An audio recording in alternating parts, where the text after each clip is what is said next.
Hello, welcome you guys. Today's pick a card. Super excited to be back here with you. I'm going to say that I took a little bit of an emotional vacation for myself in all the ways. So I'm glad to be back here with you. I've been doing pick a cards a lot lately. They're fun. I hope to expand a little bit more soon. I'm doing a lot. I know a lot of people are, going through a lot with the holidays and wanting to start again on the new year. And that's all super inspirational. And, consumerism can make it seem very inviting to do so. But, just remember you're on your own time with your own cycles. We're in this season here where I live of winter. So this is about retreat and reflection. Really understanding where you've been, where you're now, and where you want to go. So, I kicked the camera a little bit. Okay, so we're just going to go ahead and go into the piles. These piles are asking you what you might need to or want to, or what would be beneficial for you to focus on before the new year of January 2023. So the first pile we have over there is with my beautiful little elephant friend. I'm not sure if he's some sort of jade. I'll have to ask my girl that gave it to me and see what she remembers it to be. I really love little elephants. And then we have Mr. Glow-in-the-Dark Buddha in the middle. I've had him since the beginning of my awareness of my spiritual journey. And then we have over here a little decorative owl was gifted to one of my children for Christmas, and he's really cute. And yeah, so if you want to just tune into the pile, see which one resonates more with you. I'm actually gonna move the camera. Stay with me. Okay. You might want to pause it because I'm just going to go right into it. So, what would be beneficial for you to focus on or lean into before the new year, January 2023, or whenever you feel that internal shift and drive to, we're going to say, start again, right? Start anew, a new year, a new you, a new beginning. I'm going to, I think, just place the other piles off to the side. I'm going to put our friend, the Buddha, on their piles. So we have Mr. Elephant. He's very adorable. I love baby elephants. So with the elephant, he actually represents luck and prosperity. He also has mighty strength to remove any obstacles, any negative forces. The elephant also talks about memory and vitality. We're just going to go ahead and start flipping the cards here. I'm using this beautiful deck. It has, I'm going to show you the card up close. So I'm starting to lean into working with dragon energy. So I thought I'd bring these cards out. And the dragons are actually butterflies.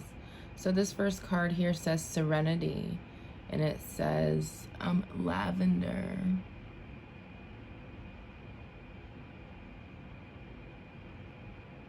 Proven call.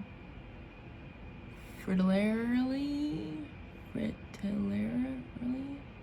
Yeah, these cards, I don't even know what some of them mean. So I'm just going to stick to what comes to me intuitively. Which I love that this whole deck's actually going to bring me new language, and that's why I keep my dictionary close. Obviously, serenity. Maybe not obviously, because obviously I don't really even know how to pronounce. I go back and forth using those words. I don't even know if there's flip-floppy switch able.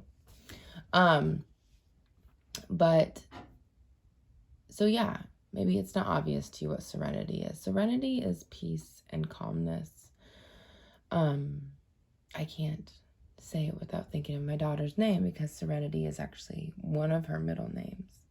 And lavender is also a scent that can bring a lot of peace and calmness to a person. This also talks to me about the color purple being connected with the spiritual realm and the higher consciousness out of the crown of your head. And then we have the orange red colors, which talks about the womb area, the sacral chakra, and the root chakra, the base chakra, which are about security, safety, and it's also about nurturing and creativity. So feeling safe enough to create and be connected with your spirit, with your intuition, with guidance bigger than yourself and your ego. Let's go ahead. We have karmic completion with Serenity. So you're going to find some peace and something ending is what I'm feeling. Like there's a door that's closing. I do feel like this is a relationship maybe for the majority that have picked pile number 1. This could be a relationship with a friend, a significant other, a romantic partnership. This could be a completion of something that you've been trying to integrate within yourself. It could also be a relationship with, I'm also hearing like work, career. There's just some sort of final ending for you, but it feels like this ending is going to bring more peace into your life. I'm going to go ahead and flip over the rest of the cards. Okay, so yeah, we have the 8 of Swords and the 2 of Wands. So this talks to me about, that's what was coming up, was I don't think maybe you're at the point of understanding that this completion has come. I think that there are still some thoughts in the way of maybe how it should have ended, what it should look like, how it should be, you know, the should haves, would haves, could haves. And you know, let those maybe play out in your mind, but don't give them too much focus or energy, because I think the more we hold on to the should haves and would haves, the more that we're holding on to the past and we're looking behind us instead of looking forward. And she's blinded here, but she has these swords around and she thinks that she's stuck. And the swords aren't in her, they're on the outside of her. So the swords represent thoughts and air. So it's just the things on the outside that are blinding her from releasing herself, because she is loosely bound. And she has a lot of wiggle room, especially with her big dress and the things that are protecting her. She has wiggle room to release herself from these thoughts. And that's you. That represents you releasing yourself from these thoughts that are holding you back from realizing and feeling and seeing this karmic completion. And they're wanting me to say that the karmic completion is also something that maybe you've been working on, something that's extremely difficult for you. It could be a belief. It could be the relationship that also had been popped up at the beginning. Something that you've been working really hard towards. I'm also feeling like if it is a romantic partnership, it's like you've gotten so far with this person, and it's not like the completion is the end, but the completion is then the next new beginning with them. And it's saying to release all these fears of the past so then you can move forward. And especially with the 2 of Wands. The 2 of Wands is a great card, but it's also a card of looking out for more adventure. But then there's this slight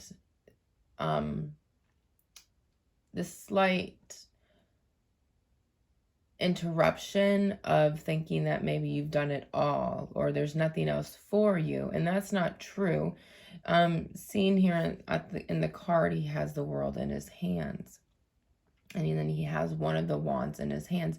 He has to be the deciding factor to either remove that wand and move forward with it, and with intention and integrity and purpose, to really understand where he can go next.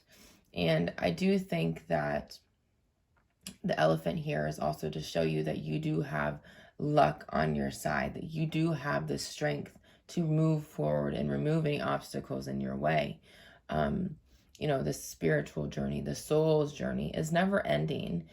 We can become more aware of it and understand the process a little more, but there's going to be things that pop up that, you know, maybe we weren't ready for, seemingly, you know, maybe we thought we weren't ready for, or there's going to be things that we thought were over with that get reawakened within us, and that's okay. And that's kind of the next step forward. How can I integrate this more? How can I understand myself more and deeper, and use that wisdom within, and really use the calmness within myself, being the own center of the storm, you know, realizing there is chaos around us, but also, you know, really tuning in with yourself and seeing how you feel.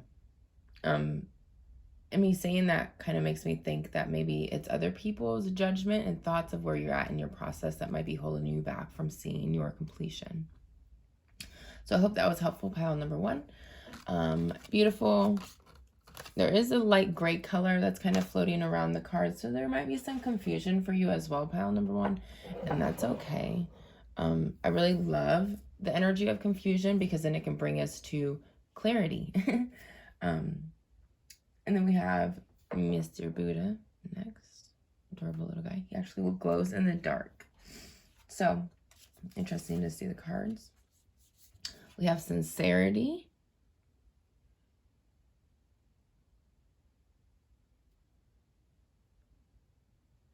And with Chervil, this looks kind of like an onion or like that ditchweed that makes everybody scratch. So yeah, sincerity, let's just go back to that word, is about being honest. There's also the dragon butterfly here is indigo color and also purple. This to me talks about the throat chakra. So speaking your truth, knowing your own internal truth through your intuition, and connecting with your higher self, your spirit.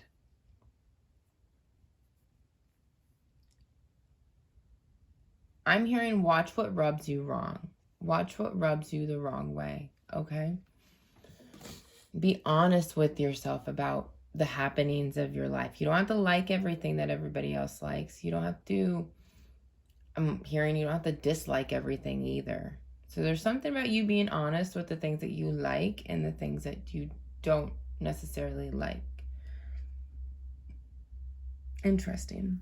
So the next card we have is 66 with healing.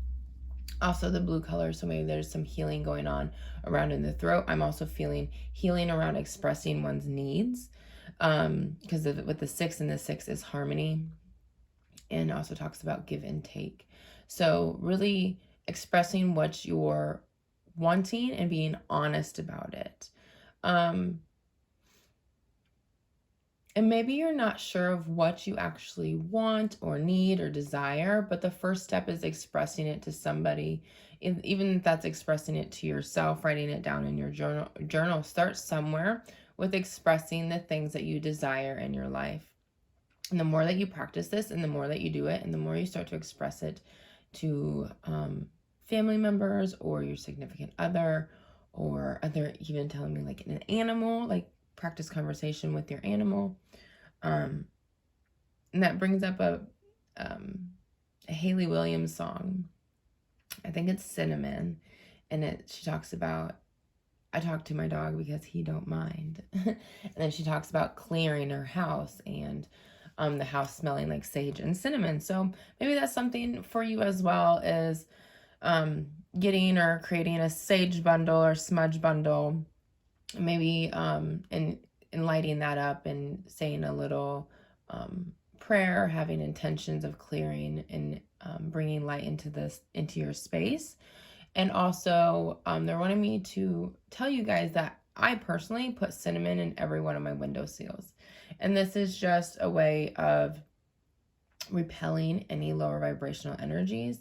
Cinnamon's a spice, and spices have that fiery energy of protecting, and I'm hearing dissipating any negative energies that would come near the environment.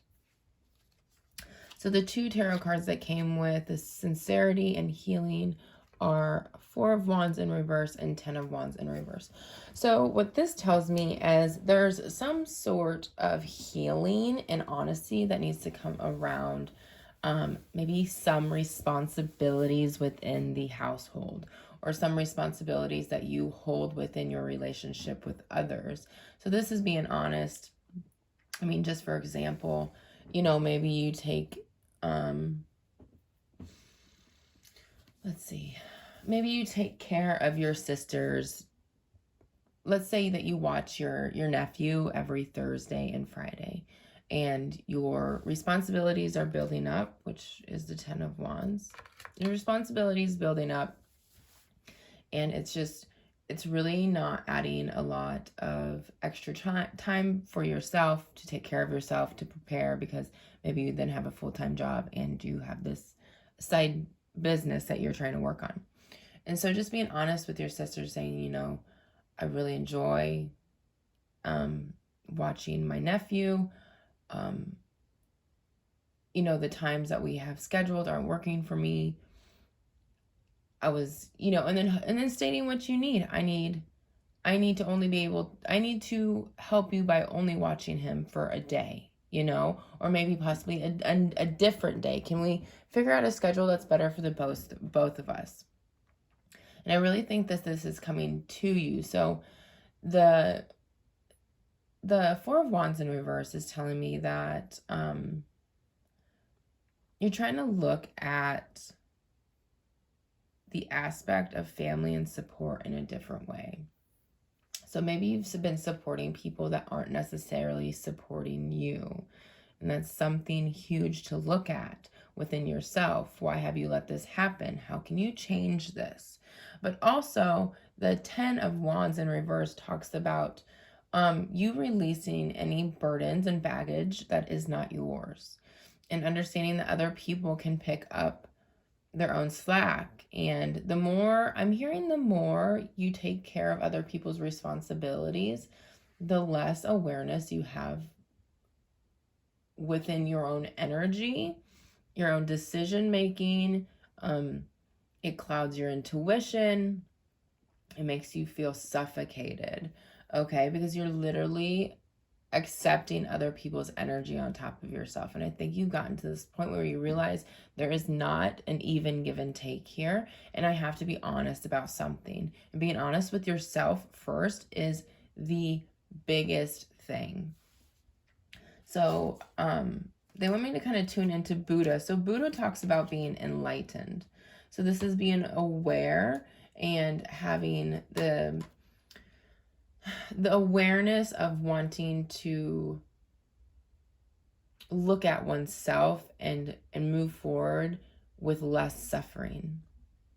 That's what came to me. That's not what I have written down. So this Buddha also talks about utilizing meditation. And because he is a glow-in-the-dark Buddha, I'm thinking a lot of times, like at nighttime, you're going to have extra time at nighttime to be doing these things for yourself. He also talks about values and wisdom. So what do you value in your life?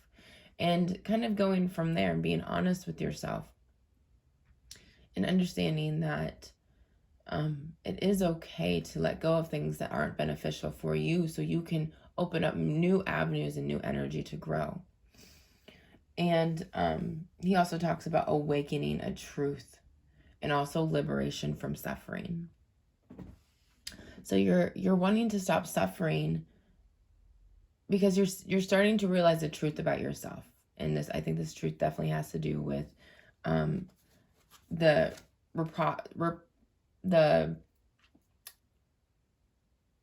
give and take of energy that's been kind of building up in your life. So that was really beautiful. Thank you, pile number 2. I hope that has helped. Stupid this little owl, group number 3. So we have memory, which is interesting. That one didn't come with the elephant, but that's okay. Oh, I see. Okay, so we also have 85, follow your dreams. So this talks about a change in abundance for me. Interesting. So we have 3 cards.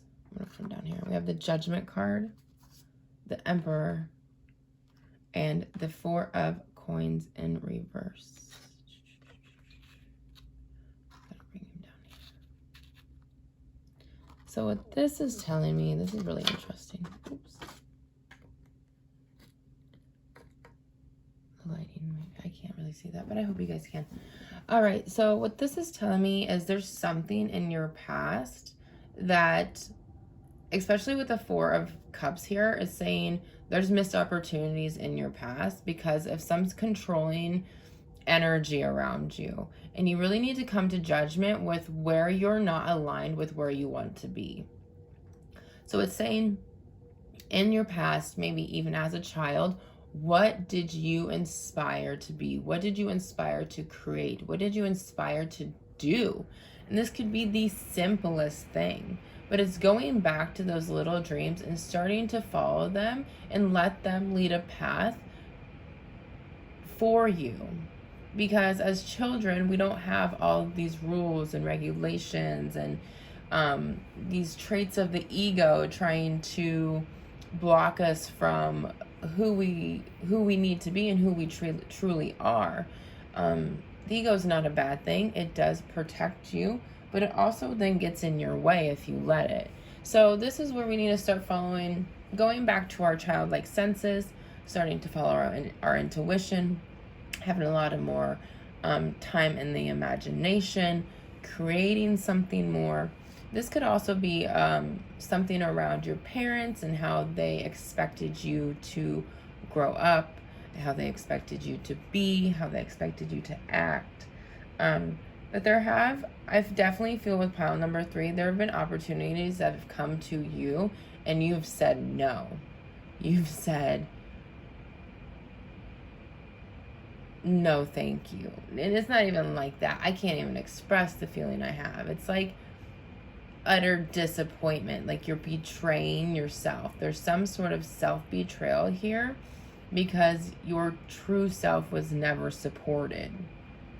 So you didn't have that sense of confidence in your intuition, in your knowing, in your heart, in your dreams. But this is an opportunity to kind of take the road back into memory lane and see where you can pick up the pieces that still fit, because that little child is still within all of us, if you want to believe it or not. They're there. We can see it when, we see adults having temper tantrums. People can't control themselves. There's some adults that still play with games that are very childlike. And it all is inspiring, and it's all just alleviating suffering and really just tapping into that childlike wonder, the childlike love, the connection with the universe and spirit, and really just having that internal wisdom. So the owl here represents true messengers of the spiritual realm. So this is a message from your child self, from spirit, saying, wake up. There's a chance to be reborn again right here. And you have divine guidance, but maybe tap into a higher guidance system rather than kind of going to your parents or grandparents or, parental figures in your life that have been guiding you. Like, seek that higher guidance that child never contemplated was there or not. The child didn't have a question about that. The child knew. The only reason a child would have questions about nature and trees and animals and the knowings and spirits and, or say ghosts and stuff like that is because there's been an adult that said that's not real. That's not real. And so that confuses the child, because the child wants to make the adult happy, because when the adult's happy, they're safe. And it's kind of the era that we all grew up in. I think it's changing, which is absolutely beautiful.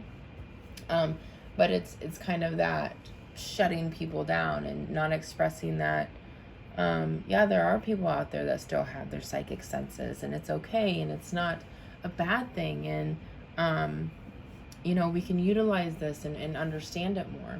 And that's one of my, honestly, my personal missions in life, is to really liberate and support psychic children, which I think all children are psychic. I was never shut down as a child, me personally, but there wasn't any support there saying, I know what you're going through, this is what we can do about it, you can express what you're seeing to me, and it's okay. I kind of just didn't express it. And now that I do express it, it's, oh my gosh, like the word liberating. It is so freeing, soul setting to the sky. And I see it change in other people. And when I start to speak my truth, and so do they. So I have definitely followed my dreams, and I'm still following my dreams. And there's sometimes where it's very challenging. There's sometimes where it's beyond exciting. And, I really want to take everybody to this point of understanding that the only reason they feel lost is because they're not necessarily in the highest alignment with their intuition, with their higher self, with their childlike self, and bringing them back to that point and allowing them and watching them grow to a point where they trust themselves again. So that was my little, I guess, rant for pile number 3. Hopefully something resonated. So the owl also talks about relaying the truth. It talks about understanding and patience, and then it also talks about when we need the truth the most. So we might be seeking for the truth, but we might not be ready for the truth as well. And so that's little steps, and understanding little messages from the spiritual realm. And that's really important, because when we're overwhelmed with the energy, then our energetic body can seem like it is in shock. So there's so many different layers that want to come through. I'm going to keep it really simple for you guys, though. This has been a really beautiful reading. Thank you, pile number 3. Thank you, everybody, for tuning in and allowing yourself to receive these messages. I'm having a bunch of classes. There's an intuition class that I'm doing in January. There's also my full moon ceremony, which is free, the new moon ceremony. And then what else am I doing? Of course, I'm still doing personal readings. The link is on the description, and it's going to definitely be in my bio, on my Instagram, on my Facebook. You can email me for the link or the prices, anything like that. If you guys have any questions, feel free to ask. It is my pleasure. I love doing this. I love connecting with you guys. You inspire me.